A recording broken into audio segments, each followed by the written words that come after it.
Alright everyone, it's time for your favorite kind of videos, statistically speaking, which is 2020 election poll analysis. We're going to focus on the Democrats. With Trump, he's stabilized, he's at about 45% approval, quite good for him, only a couple points away from his all-time high, which also happens to be the magic number for re-election, in the minds of most pollsters. I think that depends on whether his opponent sucks or not, and looking at the Dem field, like as not, his opponent is going to suck ass. I think his approval will probably be above 50% on election day, but that's just me. I'm going to be opening this using RCP, link in the description. Don't bother to archive them because RCP is just an aggregator. You should definitely use RCP if you're interested in politics because they compile polling data from all sorts of sources and also news articles as well from various sources, including some of the independent media, which is interesting.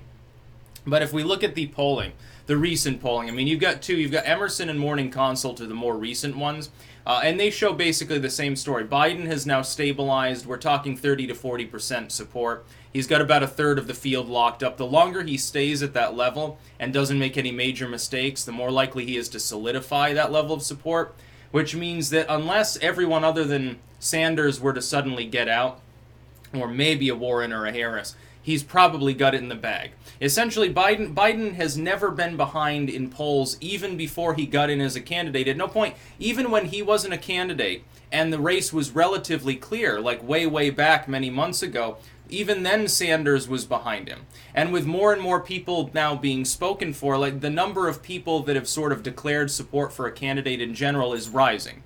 Eventually you hit a point where there's no longer enough potential support left to usurp Biden. I think you've already hit that point unless, again, number one, you have a health issue, like Biden has a heart attack, he dies or something, which is unlikely. That's number one. Although he's 76, so it's possible, but the runner-up is 78, so read into that what you will.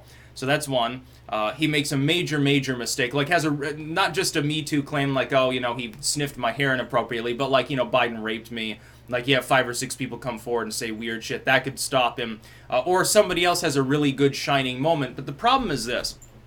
Here's what I think. When I look at this polling, you've got Sanders faltered and now has stabilized. He's down around 20 or thereabouts. He's technically on the rise according to the most recent poll, but the console poll still has him at 19. I'm going to assume he's around 20, which is decent, technically viable. Warren and Harris have stabilized. They're in the high single-digit region, which is okay in a race this crowded. And then you have Buttigieg rounds it out. Everyone else is below the threshold. If you've got 20 candidates, roughly, then 5% would be your sort of share of the pie, assuming everything was even. If you're below roughly that level, 4 to 6%, somewhere around there, which everyone else shy of Buttigieg is, you are no longer potentially viable. Now here's the thing. Here's why I look at those as basically the 5 candidates that are still viable, with Biden the heavy favorite, Bernie Sanders the outside chancer, and nobody else really having a chance at all. Maybe Buttigieg, if he does really well at the first debate and Biden stumbles, maybe he can become the sort of center-left candidate of choice. It is feasible, but it's just not likely. The reason is this. If I look down the list of people that at least have some degree of a pulse here, you've got Beto O'Rourke, you've got Booker, Klobuchar, Castro, Gillibrand, Gabbard, Yang, and Inslee, and below that you're getting down to the sub 0.5% range. Do I think that any of these people are good enough at debating and speaking, sort of off the cuff to actually unseat Biden or Sanders, which they would have to do to rise up to be in the top 5? No. With the exception of Julian Castro. The problem is Julian Castro's down the list enough that he'll be lucky to get 2 debate questions. And essentially then, what will happen with these lower level candidates is they're going to have to come out swinging very aggressively. Some of them will make it and some of them won't. The ones that don't will drop out long before, the first few states vote probably. Some might stick it out till Super Tuesday. The race will then thin to probably 5 or 6 people, which become the candidates that are still technically viable. Several of them will be hangers-ons that say, hey, I've got enough in my war chest to keep coming on the debate stage, and I can say what I want. And they'll be like a Martin O'Malley story. They'll stay in knowing that they can't actually win. Essentially, I think it'll boil down to a 3-way race.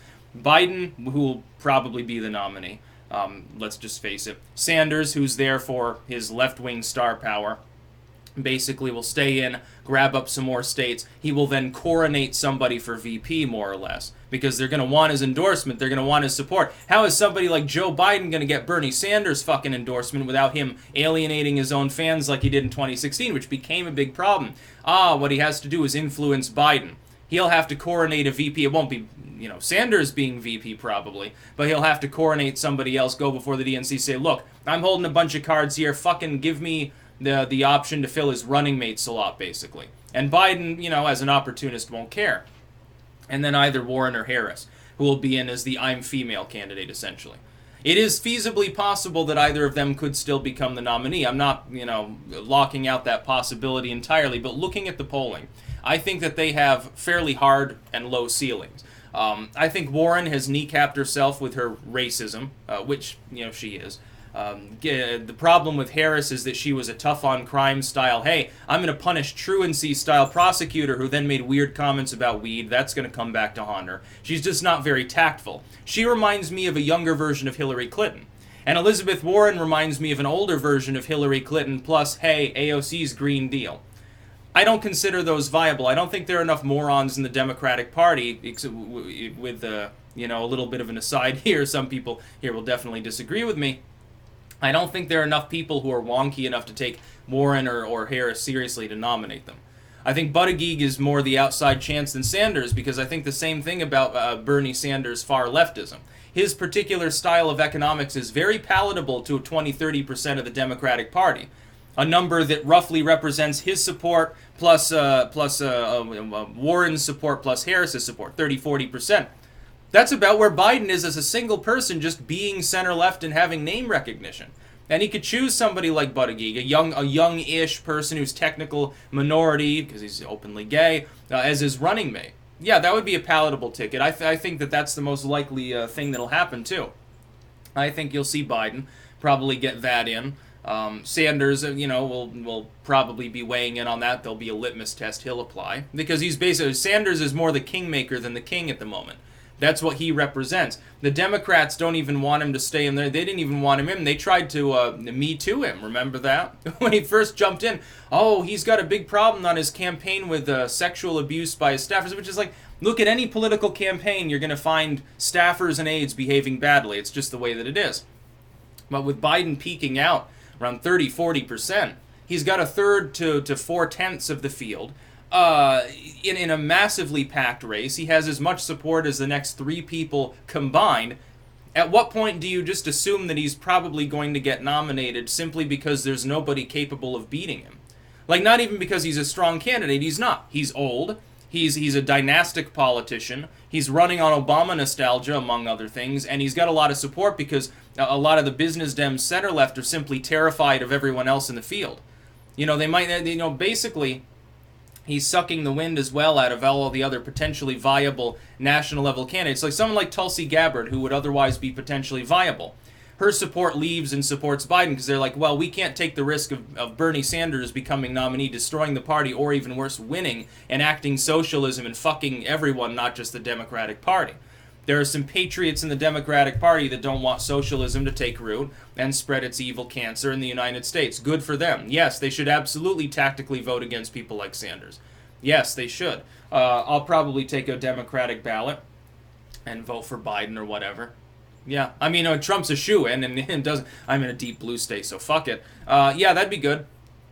If there's even the slightest possibility of Sanders losing Vermont, or at least not having enough votes in Vermont, yeah, that'd be a good thing. I call on all Vermonters to take Dem ballots and vote for Biden or whatever centrist candidate is viable. Biden has a heart attack, all of a sudden it's Beto or Buttigieg, supposedly center-left, which is, of course, bullshit, but they're not avowed socialists. Yeah, I think that would be a good thing.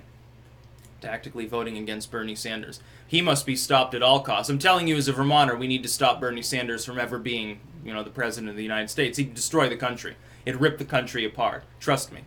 Same with Harris and Warren. But I'm not so worried about them because, Warren's just weird. She says weird shit, and, she has no sense of strategy. Like, when she releases her DNA results, says, look, ha ha ha, I'm a pure-blooded Cherokee. And it's like, yeah, 1/1000th or something possibly could be from Peru or something. She thought it was a good idea to release that. She's obviously not quite all there at this point.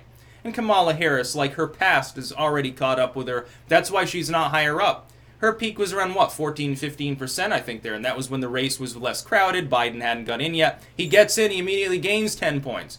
He's got arguably 30 to 40% support within a field of over 20 people.